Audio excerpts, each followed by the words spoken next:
हाँ नहीं, क्या नहीं, वर्क होता ही नहीं है कुछ, ऐसे ही साइंस वाले आपको पागल बना रहे हैं।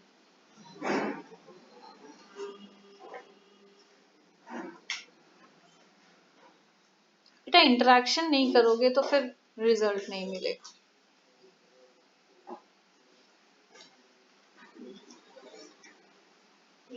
कोई एनर्जी यूज करके चेंज लाना। क्या बोल रहे हो? वर्क एनर्जी एनर्जी से के आप कहते हैं work is use of energy, use of energy that brings change. Okay, that brings change. अच्छा, अगर मान लो बदलाव नहीं हो रहा है, देयर इज नो चेंज, तो क्या हम कहेंगे वर्क डन हुआ है? बताओ। जैसे देखो, आप जो है वो सुबह से बैठ के मान लो आप रीड कर रहे हो, जस्ट यू आर रीडिंग, आपने अपनी बुक का एक चैप्टर खोला जो 40 पन्नों का चैप्टर है और आपने उसको 2-2.5 घंटे बैठ के पूरा रीड किया और आपने कहा मम्मी मैं तो थक गया, मम्मी मैं तो थक गया। क्या यूज ऑफ एनर्जी हुआ? यस, यूज ऑफ एनर्जी हुआ, क्योंकि आपकी बॉडी की जो कैलोरीज थी वो तो कुछ बर्न हुई भाई पढ़ने में आपकी। कैसी एक्टिविटी हुई? मेंटल एक्टिविटी हुई है। कैसी एक्टिविटी हुई है? मेंटल एक्टिविटी हुई है, ब्रेन यूज हुआ है इसमें। क्या कोई चेंज आया है? क्या चेंज आया? आपने तो सिर्फ रीड करी है, कौन सी नई चीज सीखने को मिली? आपने तो सिर्फ रीड करी है, या आप बस लेटे हुए हो वीडियो स्क्रॉल कर रहे हो, क्या देखते हो? शॉर्ट्स, शॉर्ट्स स्क्रॉल कर रहे हो 2 घंटे 2.5 घंटे, भाई मैं थक गया। कोई फिजिकल एक्टिविटी नहीं हुई, लेटे लेटे थे। हाँ, थोड़ी बहुत मेंटल एक्टिविटी हुई कि उसको देख रहे हो, हंस रहे हो, बस वो थोड़ी सी एक्टिविटी हुई आपकी एंटरटेनमेंट वाली। एनर्जी यूज हुई? एनर्जी यूज नहीं हुई? एनर्जी यूज हुई है, क्या कोई चेंज आया है? नहीं, ऐसे में कोई चेंज नहीं।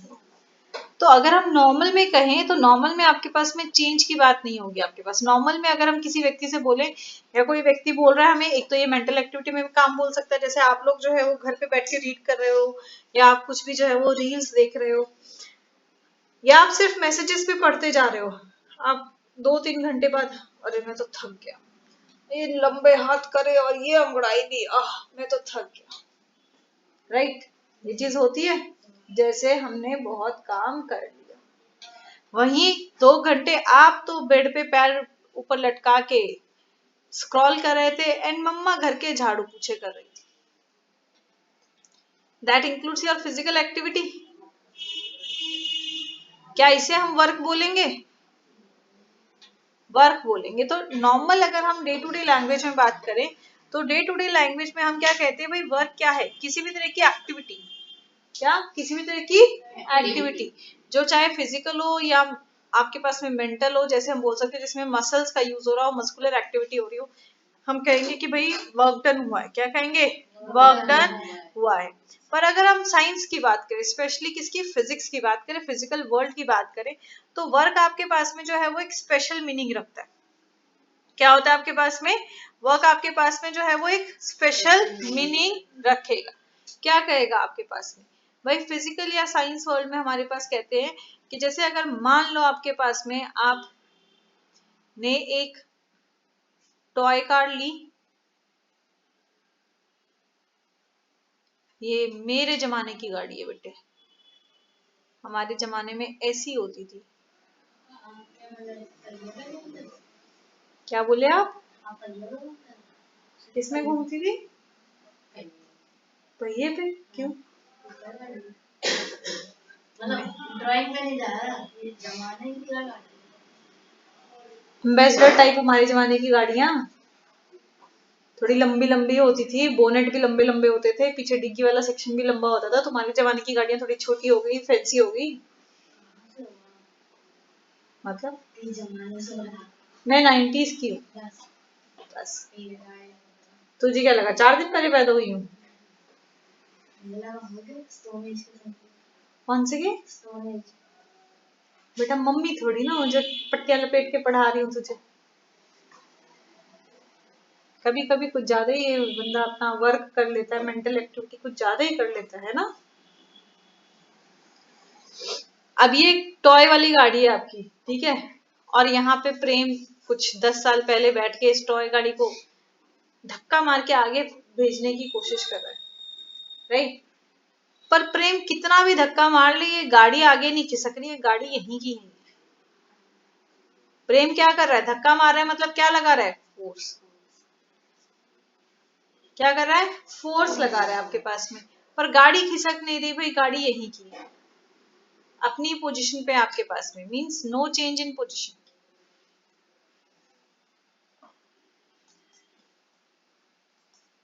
या ऐसा हो सकता है भाई प्रेम साहब ने धक्का लगाया और ये गाड़ी खिसक के इस पॉइंट पे चली गई, there is a change in position.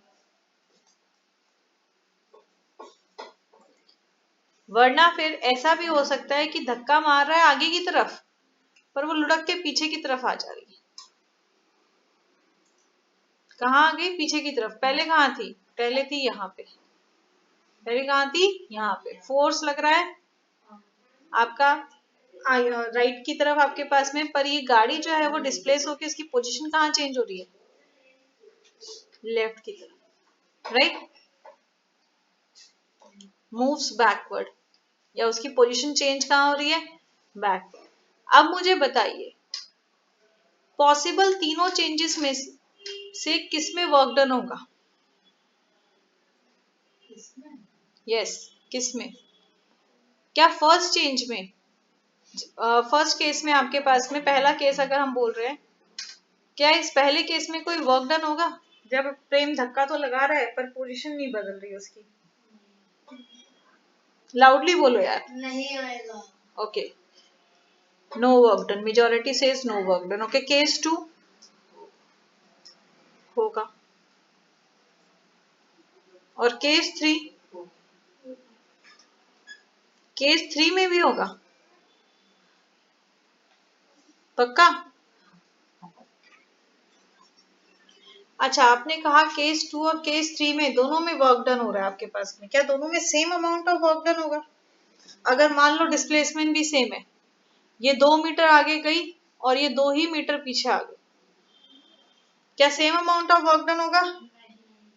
क्यों? दोनों दो टाइप के वर्क एक्सप्लेन करो कैसे। अगर फोर्स के साथ ऑब्जेक्ट फोर्स की डायरेक्शन में मूव कर रहा है तो पॉजिटिव वर्क डन होता है, और नेगेटिव वर्क डन में ऑपोजिट होता है। सॉरी, दोबारा से। नेगेटिव वर्क डन में फोर्स आगे लग रही है लेकिन ऑब्जेक्ट उसके अपोजिट डायरेक्शन में डिस्प्लेस कर रहा है।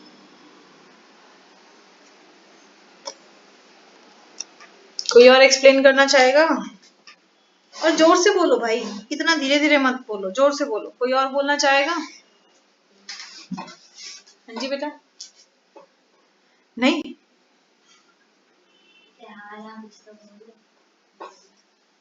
देखो यहाँ पे आपके पास में क्या है, फोर्स अप्लाई हो रहा है, सेम ऑब्जेक्ट अप्लाई कर रहा है force, same amount of force आपके पास अप्लाई कर रहा है दोनों केसेस में। अगर हम बोले सेकेंड और थर्ड केस में, तो भाई सेकेंड और थर्ड केस में आपके पास फोर्स कांस्टेंट है।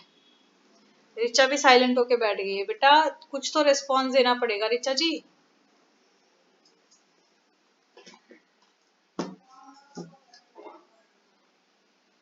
फोर्स क्या है दोनों में? कांस्टेंट है, राइट। डिस्प्लेसमेंट क्या है? ये भी कांस्टेंट है भाई, 2 मीटर है आपके पास में। यस और नो? 2 मीटर आपके पास में। चेंज क्या हो रहा है? डायरेक्शन। चेंज क्या हो रहा है आपके पास में? डायरेक्शन।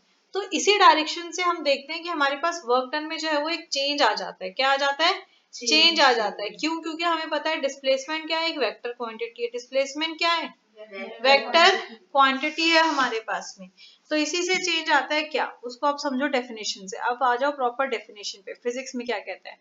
फिजिक्स में कहेगा आपके पास में work is said to be done, work is said to be done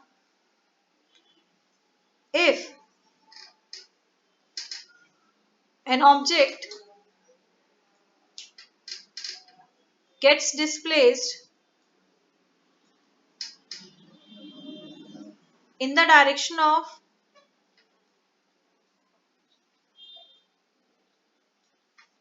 force applied. क्या कह रहा है? Work is said to be done. हम कहेंगे भाई वर्क डन हुआ है. क्या कहेंगे? वर्क डन हुआ है. कब कहेंगे भाई वर्क डन हुआ है? जब आपके पास में जो है ऑब्जेक्ट जो है वो हमारे पास में एक डिस्प्लेसमेंट दे रहा है आपके पास. और डिस्प्लेसमेंट कैसे हो रहा है आपके पास में? डिस्प्लेसमेंट कैसा हो रहा है आपके पास? In the direction of force applied. उसने बोला तो आप भी वही नहीं ना बेटा. Use your. उसका नहीं देखो, अपना सोचो. Direction of force applied. भाई जिस डायरेक्शन में आपके पास में फोर्स अप्लाई हो रहा है उस डायरेक्शन में हमारे पास में क्या हो रहा है? अगर डिस्प्लेसमेंट हो रहा है तो हम कहेंगे भाई वर्क डन हुआ है. क्या कहेंगे? वर्क डन हुआ है. अगर उसमें नहीं हुआ है तो हम कहेंगे वर्क डन नहीं हुआ है. ऐसा नहीं है. ये अधूरी डेफिनेशन आपके पास में. जैसे समझो एक दीवार है आपके पास में, ये एक वॉल है. Okay, this is a wall. यहाँ पे एक लड़का खड़ा है या एक आदमी खड़ा है और इस पे फोर्स लगा रहा है फुल ताकत से कि भाई इस दीवार को जो है वो मैं यहाँ से हटा के छोड़ूंगा. पड़ोसी ने दीवार जो है वो मेरे घर के अंदर की तरफ बनाई है, मैं इसको खिसका के छोड़ूंगा. फुल फोर्स लगा रहा है. क्या दीवार खिसकेगी? No work done. फिर एक और बंदे को बुलाया, चला आजा तू भी, चल फटाफट धक्का मार. क्या दीवार खिसकेगी? No work done. एक और को बुला लिया और फोर्स लगाया, क्या दीवार खिसकेगी? No work done. मतलब डिस्प्लेसमेंट अगर जीरो, डिस्प्लेसमेंट क्या है? जीरो. तो वर्क डन क्या है? जीरो. चाहे फोर्स कुछ भी अप्लाई हो रहा, चाहे फोर्स कुछ भी अप्लाई हो रहा. पहले एक बंदा लगा रहा था फोर्स से 8 भी फोर्स लगा रहा है 20 न्यूटन. दूसरे को बुलाया इससे भी ताकतवर 25 न्यूटन. तीसरे को बुलाया भाई और भी ताकतवर 40 न्यूटन. टोटल फोर्स कितना लगा आपके पास में? 85 न्यूटन. तो 85 न्यूटन के फोर्स के बावजूद भी डिस्प्लेसमेंट क्या है? जीरो. तो वर्क डन की भी क्या रहा आपके पास में? जीरो. वर्क डन भी क्या रहा? जीरो. अब सेम चीज देखो, एक लड़का है, उसके पास एक लगेज है. मान लो एक 50 kg का लगेज. वो कुछ भी है, सूटकेस है या कुछ भी ऐसे उठा के लेके जा रहा है और इतनी सीढ़ियां ऊपर लेके जानी है. तो वो एक सीढ़ी 2 सीढ़ी ऊपर जाता है, फिर थक के हार के जैसे ही सामान को रखता है वो लुढ़क के एक सीढ़ी नीचे आ जाता है. फिर 2 सीढ़ी ऊपर चढ़ रहा है, फिर लुढ़क के नीचे की तरफ आ जा रहा है. इस तरह से मोशन करते हुए उसको ऊपर जाने में लग रहे हैं 30 मिनट्स. क्या लग रहे हैं? 30 मिनट्स. अब बताओ क्या इसमें वर्क डन हो रहा है? यस, वर्क डन हो रहा है. अब एक चीज अगर हम देखें, वो जब आगे जा रहा है वो 2 स्टेप्स आगे गया पर 1 स्टेप पीछे भी तो आ रहा है. तो डिस्प्लेसमेंट ऑपोजिट डायरेक्शन में भी तो हो रहा है आपके पास में, पर वर्क डन तो तब भी हो रहा है आपके पास में. यस और नो? वर्क डन तो तब भी हो रहा है. इसका मतलब अगर ऑपोजिट डायरेक्शन में भी जा रहा है तब भी वर्क डन होएगा. तब भी क्या होगा? वर्क डन होएगा. पर उस पर थोड़ा सा फर्क पड़ेगा जो कि आपके पास में अपोज करेगा. वो कैसे होगा वो अभी हम देखते हैं. तो इसको लगे मान लो 30 मिनट्स. वहीं पे इसके पापा जी आए, मुच्छों वाले पापा जी हैं. ओ पापा ने उठाया 15 kg का सामान. इतना सा सामान, और वो फट फट फट फट फट फट चल के चले गए और 10 मिनट में पूरा सामान ऊपर लेके चले गए.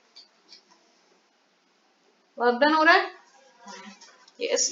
वर्क डन तो इस केस में भी हो रहा है आपके पास में, जहां पे सेम डायरेक्शन है. यस और नो?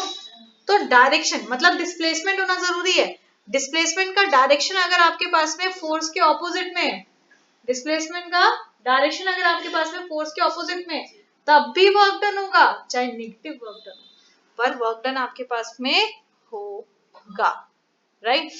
तो हम एक सीधी सी बात क्या कह सकते हैं कि वर्क डन किस पे डिपेंड करता है?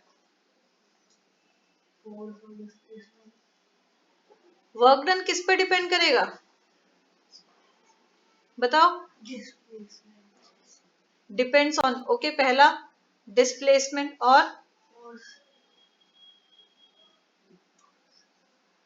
फोर्स, और तीसरा डायरेक्शन, वेरी गुड, किसका डायरेक्शन, फोर्स का, very good, direction of force apply किस पे डिपेंड करेगा, डायरेक्शन ऑफ फोर्स अप्लाइड आपके पास में। मतलब क्या हुआ आपके पास में, मतलब ये चीज हो गई आपके पास, एक ऑब्जेक्ट है ए पे, पहुंचा ऑब्जेक्ट बी पे, एक ऑब्जेक्ट है आपके पास में, फोर्स लग रहा है टूवर्ड्स बी, और डिस्प्लेसमेंट भी क्या हो रहा है, टूवर्ड्स बी, दोनों का डायरेक्शन सेम है, तो वर्क डन पॉजिटिव है, वर्क डन पॉजिटिव है। पर एक ऑब्जेक्ट जो है वो ए से बी पे जा रहा है आपके पास, ए से जो है वो बी की तरफ जा रहा है आपके पास में, पर कैसे जा रहा है, फोर्स आप बी की तरफ लगा रहे हैं बट डिस्प्लेसमेंट टूवर्ड्स ए हो रहा है, तो वर्क डन तो हो रहा है पर कैसा हो रहा है, वर्क डन क्या हो रहा है, नेगेटिव। तो यहां से अगर हम मैथमेटिकली बोले वर्क डन क्या होता है, it is product of force and displacement, it is product of force and displacement. Displacement क्या होता है, इन the direction of force, displacement क्या होगा, इन द डायरेक्शन ऑफ फोर्स। तो अगर डायरेक्शन ऑफ फोर्स है तो वर्क डन पॉजिटिव है, बट डिस्प्लेसमेंट अगर in the opposite direction of force है, तो फोर्स नेगेटिव है। आगे कर लो,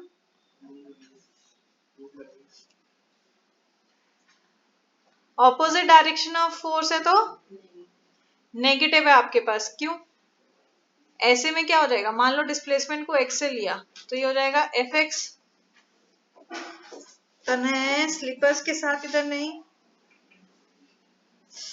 ये हो जाएगा एफ एक्स आपके पास में, और क्योंकि सेकेंड केस में आपके पास डिस्प्लेसमेंट ऑपोजिट डायरेक्शन में हो रहा है, तो ये क्या हो जाएगा, माइनस एफ एक्स, क्या हो जाएगा आपके पास, माइनस एफ एक्स। क्या नेगेटिव हुआ आपके पास, एक्स नेगेटिव हुआ है, यहाँ पे क्या नेगेटिव हुआ है, अरे क्या नेगेटिव हो गया आपके पास में, इसमें एक्स नेगेटिव हो गया। इतनी चीज समझ में आ गई, पक्का वाली बात, हाँ जी। अगर एक चीज पे हमने फोर्स मारी और वो वापस से अपनी इनिशियल पोजीशन में आ गया तो फिर वो आपने फोर्स लगाया और वो वापस से अपने इनिशियल पोजीशन पे आ गया, तो फोर्स होगा, यस फोर्स होगा।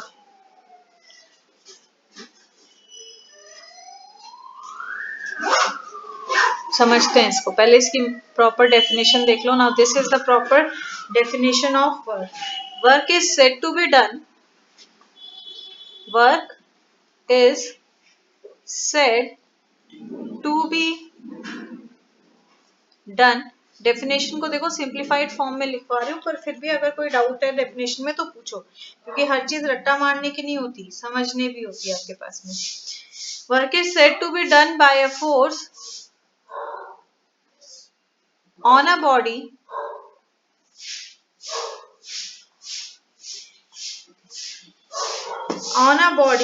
if the force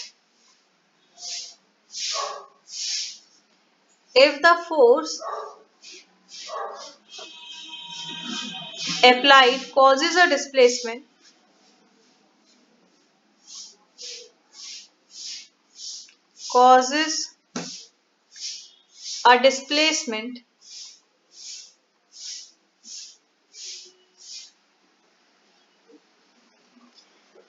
in the direction of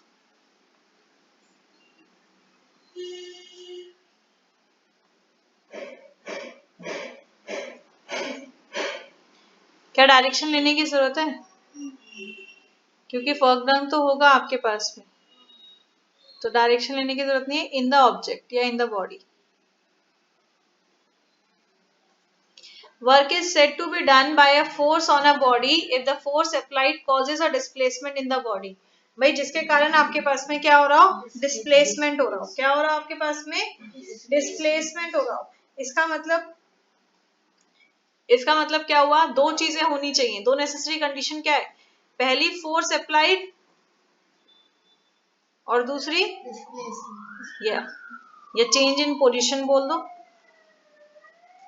change in position, कि भाई ऑब्जेक्ट की पोजीशन में क्या होना चाहिए, चेंज होना चाहिए। दो चीजें होनी चाहिए आपके पास में, पहली चीज फोर्स अप्लाइड होनी चाहिए आपके पास में, दूसरा चेंज इन पोजीशन होना चाहिए। जब ऐसा होगा तब हम कहेंगे कि भाई आपके पास में क्या हो रहा है, फोर्स अप्लाइड हो रहा है। क्या हो रहा है आपके पास में, फोर्स अप्लाइड हो रहा है। जैसे आप सो रहे हो, क्या कोई वर्क डन हुआ, नहीं। आप बुक रीड कर रहे हो, क्या कोई वर्क डन हुआ, नहीं।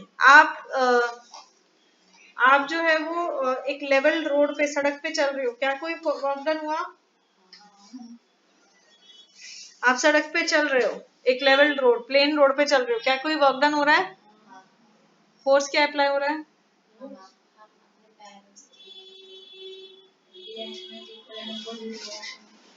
तो उतना ही फ्रिक्शनल फोर्स लग रहा है ना आप पे। क्या कोई वर्क डन हो रहा है, नहीं हो रहा। आप एक लेवल रोड पे चल रहे हो, कोई वर्क डन नहीं हो रहा। आप एक लेवल रोड पे चल रहे हो, कोई वर्क डन नहीं हो रहा, उसमें कोई आप फोर्स नहीं लगा रहे हो उस लेवल रोड पे चलने के लिए। पैर को उठाने के लिए ऐसे उठा उठा के रखते हो, नहीं ना, कोई वर्क डन नहीं लगा रहे हो आप, कोई फोर्स नहीं लग रहा आपके पास, कोई वर्क डन नहीं हो रहा है आपके पास में। आप एक दीवार को धक्का मार रहे हो, क्या कोई वर्क डन हो रहा है, नहीं हो रहा है, कोई वर्क डन नहीं हो रहा है आपके पास में। पर अगर आप ऐसे एक इंक्लाइंड सरफेस पे एक बॉक्स को धक्का मार रहे हो, क्या कोई वर्क डन हो रहा है, धक्का मार रहे हैं भाई, नीचे कहीं होगा, नीचे से तो धकेल के ऊपर लेके गए हैं, इतना तो धकेला है, क्या कोई वर्क डन हो रहा है, यस हो रहा है। तो अब जो तुम्हारे मन में डाउट आया कि भाई अगर मैं एक सीधे रोड पे चल रहा हूं तो वर्क डन क्यों नहीं हो रहा, उसको ज्यादा अच्छे से समझने के लिए अब आते हैं हम वर्क डन के फॉर्मूला पे। तो मैथमेटिकली अभी आपको बताया वर्क डन क्या होगा, यस वर्क डन क्या होगा, फोर्स इनटू डिस्प्लेसमेंट। फोर्स को डिनोट करते हैं हम एफ से, फोर्स को डिनोट करते हैं एफ से। अब देखो आपके पास में जब इंक्लिनेशन आ गया, मतलब आपके पास जो वर्क डन हो रहा होगा वो इस एंगल से भी इफेक्ट हो रहा होगा, मतलब जो डिस्प्लेसमेंट हो रहा है वो इस एंगल से इफेक्ट हो रहा है, हाँ या ना, वो इससे इफेक्ट हो रहा है। तो जो डिस्प्लेसमेंट है उसको हम कैसे लिख सकते हैं, हम इसको लिखते हैं एक्स कॉस थीटा। अभी इसको डिटेल में 11th में पढ़ोगे, डिटेल में नहीं जाना है, अभी के लिए बेसिक कंसेप्ट पकड़ो। ये होता है आपके पास में फोर्स इनटू डिस्प्लेसमेंट, मतलब F dot x, dot product को लिख सकते हैं हम इस तरीके से, एक्स कॉस थीटा। ये दो प्रोडक्ट होते हैं, 11th में डिटेल में पढ़ना है, अभी सिर्फ इतना समझना है आपने। तो ये हो गया आपके पास एफ एक्स कॉस थीटा। अब देखो कॉस थीटा, थीटा का मतलब होता है एंगल जो बन रहा है इसका, सरफेस के साथ जो एंगल बन रहा है, किसका, फोर्स का, किसका एंगल बन रहा है, फोर्स का आपके पास में जो एंगल बन रहा है, दैट इज योर थीटा आपके पास में, ठीक है। अब फोर्स कहाँ है आपके पास में, फोर्स इस डायरेक्शन में, डिस्प्लेसमेंट कहाँ है, डिस्प्लेसमेंट इस डायरेक्शन में आपके पास में। मतलब फोर्स कैसे लग रहा है, ये फोर्स लग रहा है, ये आपके पास में डिस्प्लेसमेंट है, और ये इसके बीच में क्या है, एंगल है आपके पास, ये क्या है इसका एंगल है आपके पास में। तो एफ एक्स कॉस थीटा, ठीक है। कॉस आपके पास में एक ट्रिग्नोमेट्रिक फंक्शन है जो कि आप 9th क्लास में नहीं 10th क्लास में पढ़ोगे, 9th में नहीं पढ़ोगे, 10th में पढ़ोगे आपके पास में, ठीक है। नाउ कॉस जो वैल्यू अभी आपको पता होनी चाहिए, cos 0 degree is 1, cos 0 degree is 1, cos 90 is 0, cos 90 is 0 आपके पास में, ठीक है। cos 0 degree is 1, cos 90 is 0 and cos 180 is -1। तीन चीजें ही पता होनी चाहिए आपको, ठीक है, इसका मतलब क्या हो गया कि जब हम वर्क डन देख रहे हैं तो एक और चीज आ रही है आपके पास में कि फोर्स और डिस्प्लेसमेंट के बीच में एंगल क्या बन रहा है। सो अगर आपके पास एक ऑब्जेक्ट इस तरह से मूव कर रहा है, मतलब ये बंदा इसको ऐसे ना धकेल के ये बंदा इस बॉक्स को अपने सर पे लेके घूम रहा है, तो थीटा कितना हो गया? 0 नहीं, एंगल 90 डिग्री हो जाएगा और कॉस से 0 हो जाएगा। थीटा हो गया 90 डिग्री। हाँ, थीटा क्या हो गया? 90 डिग्री। थीटा हो गया अगर आपके पास 90 डिग्री, मतलब एफ एक्स कॉस 90। कॉस 90 क्या होता है? 0। इसका मतलब वर्क डन क्या हो गया? 0। मतलब जब भी आपके पास केस पूछा जाए कि वर्क डन आपके पास में बताओ इसमें पॉजिटिव है नेगेटिव है या 0, तो वर्क डन 0 है कब? जब F इज परपेंडिकुलर टू x, मतलब force is perpendicular to displacement. ये चीज समझ में आ गई? अब चलो, तुम जब चल रहे हो जमीन पे, जब तुम चल रहे हो जमीन पे, डिस्प्लेसमेंट कैसा है? ऐसा। फोर्स कैसा है? तुम कह रहे हो पैरों से फोर्स लगा रहे हो, कैसा लग रहा है? ऐसे फोर्स लग रहा है। एंगल कितना बन रहा है? इसीलिए इस केस में वर्क डन क्या है? अब समझ में आई बात? आई नहीं आई? ऐसी अगर आप अपने हाथ में कोई सामान लेके चल रहे हो तो वर्क डन पॉजिटिव नेगेटिव या 0? अगर किसी कुली ने अपने सर पे सामान रखा, work done positive negative 0? 0। Planets का जब मोशन हो रहा है, हमें पता है प्लैनेट्स मोशन करते रहते हैं, वर्क डन क्या होगा? Positive negative 0?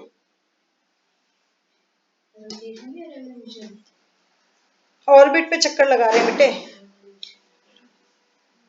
मोशन ऑर्बिट पे चक्कर लगा रहे हैं।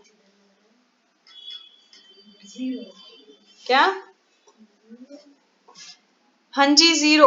क्यों? जिसको नहीं समझ में आया वो समझो। ये सूरज दादा, ये प्लैनेट इस पे जो है वो चारों तरफ चक्कर लगा रहा है, तो एक तरफ का सर्कुलर मोशन हो गया आपके पास में। दैट मीन्स ये हमेशा कैसा रहेगा? टेंजेंशियल रहेगा,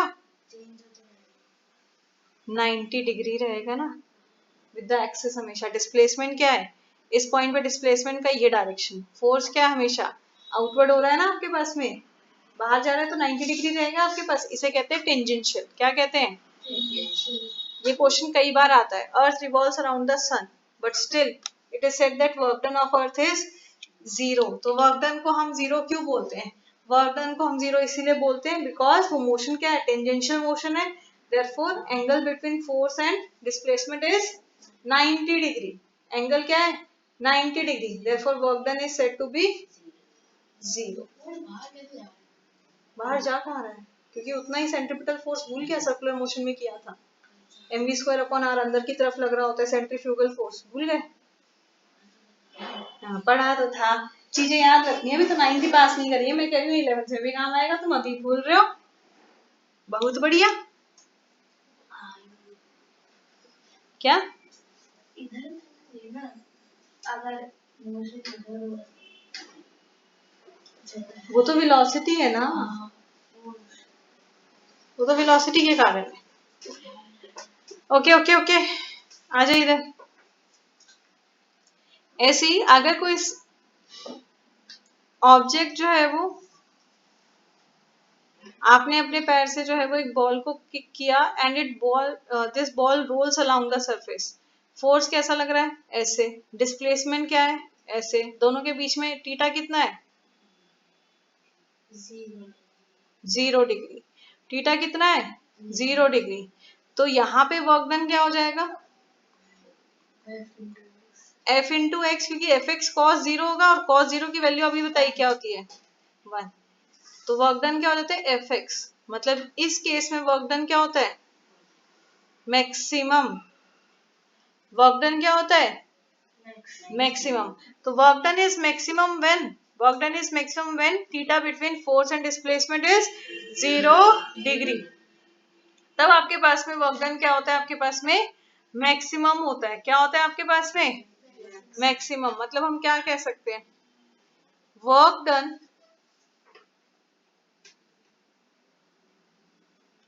is maximum when force and displacement, आपके पास ये एमसीक्यू में केसेस में आ सकता है कि आपको 2-3 केसेस दे दिए, कहता है इनमें से बताओ कि मैक्सिमम वर्क डन किस केस में होगा। तो आपको ये चीज देखनी है कि मैक्सिमम वर्क डन कब होगा आपके पास में।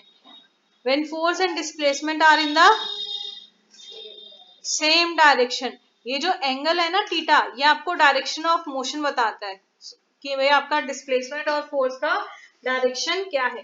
तो अगर आपके पास में फोर्स और डिस्प्लेसमेंट का डायरेक्शन आपके पास क्या है, सेम है, तो वर्क डन क्या रहेगा, मैक्सिमम रहेगा। वर्क डन क्या रहेगा, मैक्सिमम। और ऐसे ही वर्क डन जीरो कब रहेगा, जब 90 डिग्री होगा फोर्स और डिस्प्लेसमेंट के बीच में। Yes, work done is zero. Work done zero है कब, when force and displacement are, yes, perpendicular. When force and displacement are, भाई लाउड बोल लो ना यार, तुम लोग जितना जोर से बोलोगे उतना ज्यादा याद रहेगा। भाई मैं एक होती हूँ और तुम अनेक होते हो, फिर भी तुम्हारी आवाज मेरी आवाज के नीचे दबी ही रहती है। समझ में आ गई बात? चलिए बहुत बढ़िया। That means under gravity work done क्या रहेगा, zero. Very good. So work done under gravity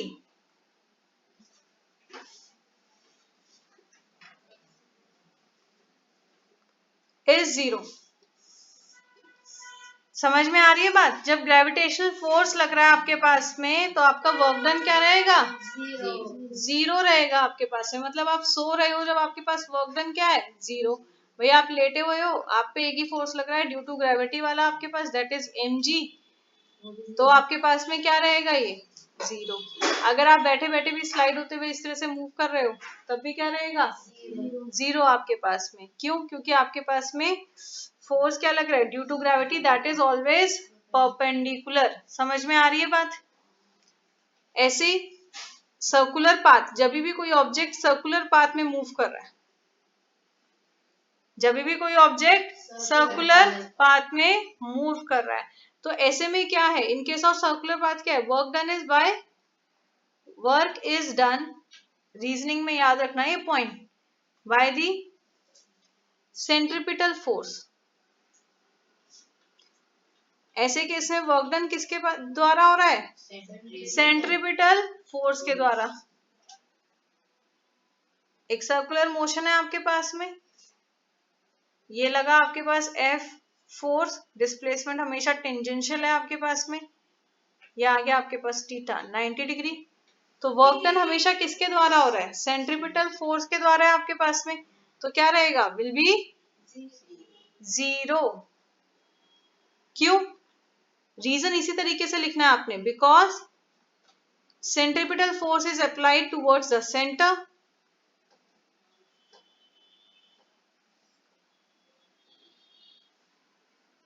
is applied towards center and force नहीं, डिस्प्लेसमेंट इज टेंजेंशियल। टेंजेंशियल का मतलब क्या है, perpendicular to the radius. Tangential का मतलब क्या होता है, परपेंडिकुलर टू द रेडियस। अब ये सेंट्रिपिटल फोर्स की जो डायरेक्शन है वो उसका रेडियस है, और ये जो डिस्प्लेसमेंट है टेंजेंशियल है, मतलब इसके साथ 90 डिग्री। अगर 90 डिग्री में तो वर्क डन क्या रहेगा, जीरो रहेगा। समझ में आ गई बात? याद रहेगी पक्का?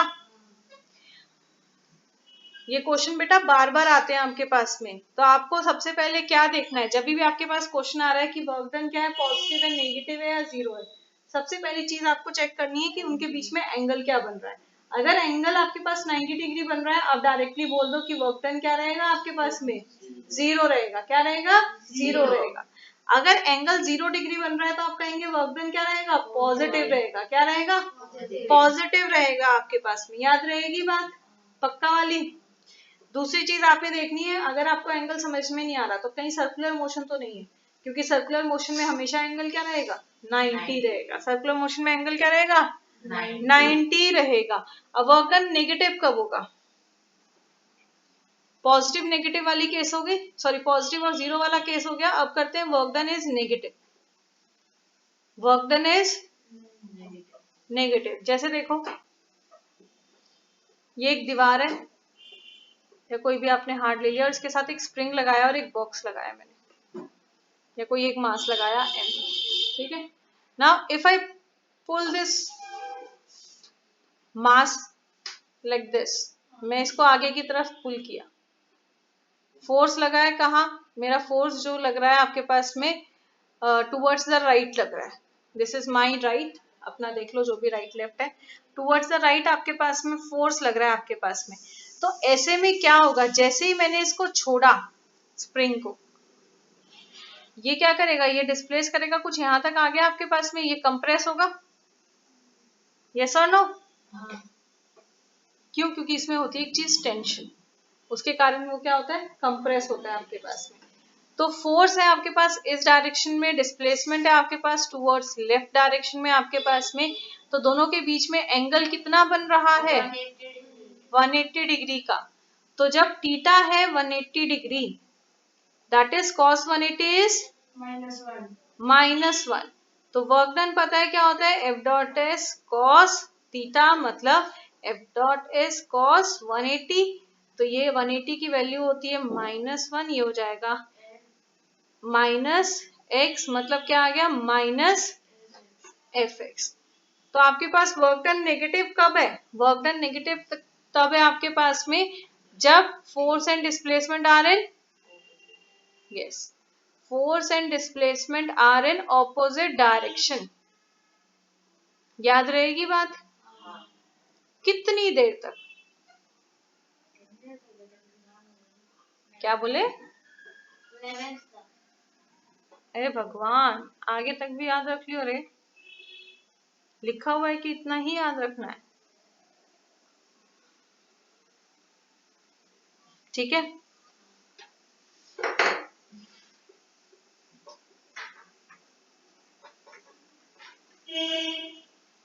अगर यही चीज हम एक और स्पेशल केस देख लो आपके पास में, when a body is lifted, when a body is lifted, आपके एक्सरसाइज का जो पहला क्वेश्चन है ना एनसीईआरटी की बैक एक्सरसाइज का, वो इसी पे है कि वर्क डन 0 होगा, पॉजिटिव होगा या नेगेटिव होगा, आपको ये बताना है। तो वो सारा इसी कंसेप्ट पे बेस्ड है आपके पास में। A body is lifted upward bye a force mg। भाई एक बॉडी को आपने जो है वो अपवर्ड की तरफ लिफ्ट किया, एक टेबल पे मान लो एक बॉक्स रखा हुआ था, हमें पता है इस पे जो है वो एक ग्रेविटेशनल फोर्स डाउनवर्ड लग रहा होगा mg, राइट। हम जब इसको ऊपर की तरफ लिफ्ट करेंगे, इस पे एक फोर्स लगेगा F। अब हमें पता है कि जितना नीचे लग रहा है उतना ही ऊपर लगेगा, मतलब this F is equals to what, mg के इक्वल होगा ना आपके पास में। मान लो आप एक हाइट h तक लेके गए हो, अब इसकी डायरेक्शन क्या होगी आपके पास, g इज अगेंस्ट ग्रेविटी, तो ये क्या हो जाएगा, -mg। यस और नो? कराया था ना आपको ये कंसेप्ट, g कब पॉजिटिव g कब नेगेटिव, तो ये हो गया -mg। डिस्प्लेसमेंट x कितना हो गया, h, तो वर्क डन क्या हो जाएगा, -mgh। वर्क डन क्या हो जाएगा, -mgh। मतलब जब आप किसी चीज को अपवर्ड लिफ्ट कर रहे हैं तो फोर्स अगेंस्ट ग्रेविटी लग रहा है, तो वर्क डन क्या होगा, नेगेटिव। दो केस में नेगेटिव है आपके पास में, एक तो जब आपके पास स्प्रिंग जैसा कोई मटेरियल है तब, और दूसरा जब आप उसको अपवर्ड लिफ्ट कर रहे हैं। क्लियर? बात कर लेते हैं यूनिट ऑफ फोर्स की आपके पास में, या unit of work done, sorry, units of work done. Work done की यूनिट की बात करते हैं आपके पास में, तो वर्क डन की यूनिट क्या होगी भाई, वर्क डन क्या है, फोर्स इनटू डिस्प्लेसमेंट। क्या है आपके पास, फोर्स इनटू डिस्प्लेसमेंट। सबसे पहले एसआई यूनिट की बात करते हैं, तो एसआई यूनिट में फोर्स क्या होगा, न्यूटन, डिस्प्लेसमेंट क्या होगा, मीटर। तो पहली यूनिट क्या आ गई वर्क डन की, न्यूटन मीटर। क्या आ गई, न्यूटन मीटर। फिर बात करते हैं हम सीजीएस की, सीजीएस में फोर्स की यूनिट सीजीएस में क्या होती है? डाइन। और डिस्टेंस की क्या हो जाएगी? सेंटीमीटर। तो किसको क्या लिख सकते हैं? Dyne centimetre which is equals to erg. समझ में आ रही है बात? हाँ या ना? पिटाई होने वाली है बेटा, ध्यान नहीं है। ऐसे ही न्यूटन मीटर को क्या लिख सकते हैं? जूल। दैट मीन्स अगर आपके पास क्वेश्चन आता है what you mean by 1 joule of work done, so 1 joule of work done का मतलब क्या हुआ?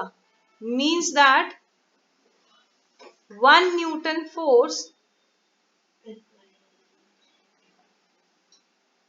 is applied on an object या on a body to make a displacement of yes of 1 metre. ऐसे ही 1 अर्क को भी डिफाइन कर सकते हैं हम कि 1 अर्क क्या हो जाएगा आपके पास में? when 1 dyne force is applied on a body and a displacement of 1 centimeter is made in the direction of force applied, then work done is said to be 1 अर्क। क्या कहेंगे उसको? 1 अर्क। दिमाग से ऊपर हो रहा है अब, है इसे आगे नहीं कराऊं? चलो इनका आपस में रिलेशन देख लो। अगर हम इन दोनों को जूल और अर्क को आपस में रिलेट करें तो 1 joule is equals to 10 to the power 7 अर्क। वाह, ये तो याद है तुझे? अरे 7 तो लिख जा। 10 to the power 7 erg. 1 joule is equals to 10 to the power 7 अर्क। समझ में आ गई बात? तो वर्क डन कब कब 0 हो सकता है? वर्क डन कब कब 0 हो सकता है भाई आपके पास में? यस, पहले तो जब फोर्स 0, ये ऑब्जेक्ट पे जो फोर्स अप्लाइड हो रहा है वो फोर्स क्या है आपके पास में? 0 हो रहा है। जैसे आप बैठे हुए हो, आप रीड कर रहे हो, अब बैठे हुए आप अपने नोट्स को रिवाइज कर रहे हो, क्या हो जाएगा? 0 हो जाएगा। दूसरा, जब डिस्प्लेसमेंट 0 हो, दीवार पे धक्का मार रहे हो, बहुत मारा फिर भी दीवार हिल नहीं रही है, डिस्प्लेसमेंट 0 है, तो भी आपके पास में जो है वो 0 हो सकता है। तीसरा, यस, फोर्स एंड डिस्प्लेसमेंट आपस में परपेंडिकुलर है। फोर्स और डिस्प्लेसमेंट आपस में परपेंडिकुलर है आपके पास में, तब भी क्या हो सकता है? ये 0 हो सकता है। समझ में आ गई बात? वही हो गया आपके पास सर्कुलर मोशन, इसका एग्जाम्पल। अभी बताओ, इसके आगे कराऊंगी तो याद रहेगा या उड़ेगा? फ्री स्टोरेज है, करा दूं? जल्दी बोलो। करा दो यार, करा दो, याद तो रहेगा। और नहीं रहा तो सही में मारूंगी फिर मैं, जो तू बोल रहा है। चलो पहले इस पे 1-2 न्यूमेरिकल कर लेते हैं। Yes, a coolie lifts a luggage of 15 kg. A coolie lifts a luggage of 15 kg from ground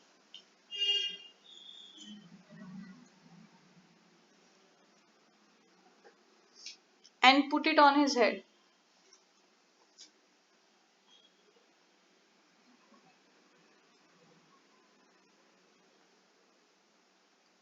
(1.5 meter above the ground.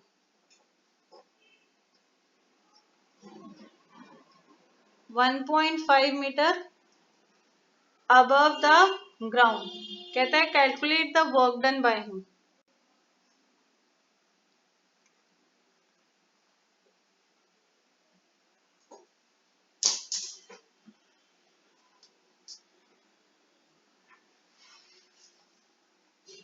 If g is 10 metre पर सेकेंड स्क्वायर।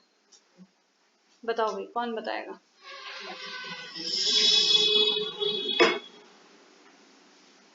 जल्दी बताओ।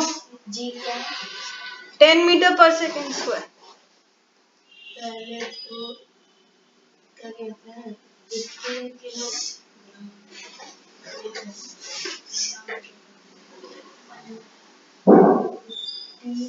नहीं, पहले फोर्स निकालेंगे। तो फोर्स होता है mass into acceleration. Acceleration minus हो जाएगी जी अपॉन जी के अगेंस्ट फोर्स लगाएगा तो जी माइनस हो जाएगी। भाई वर्क डन होता है फोर्स इनटू डिस्प्लेसमेंट। फोर्स होता है mass into acceleration into displacement, क्योंकि अगेंस्ट ग्रेविटी है तो minus M G H. M कितना है 15, जी कितना है 10, 1.5 मीटर। यस और नो? तो ये हो जाएगा 225। तो वर्क डन इज -225 जूल, या फिर आप लिख सकते हो 225 जूल अगेंस्ट ग्रेविटी। समझ में आ गई बात? हाँ लिख सकते हैं।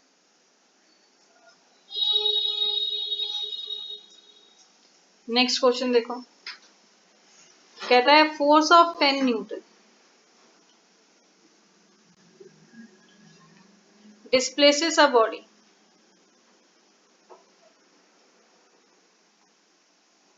by 5 meter. The angle between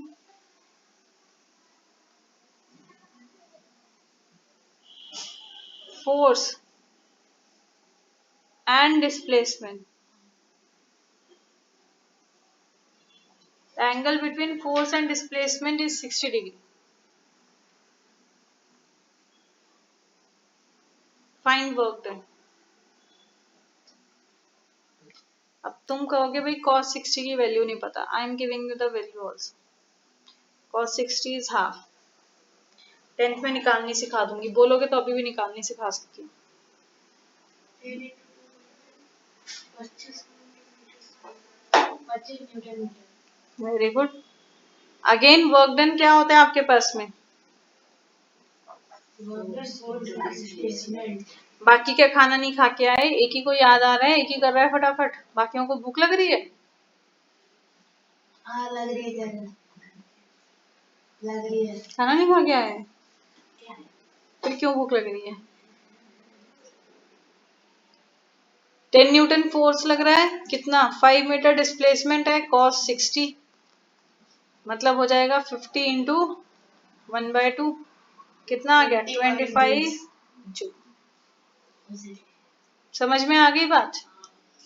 चलो भाई, जब बैटरी डाउन हो रही है तो नेक्स्ट कंसेप्ट एनर्जी का है। एनसीईआरटी से वर्क डन का पूरा पढ़ के आएंगे, इसको रिवाइज करके आएंगे।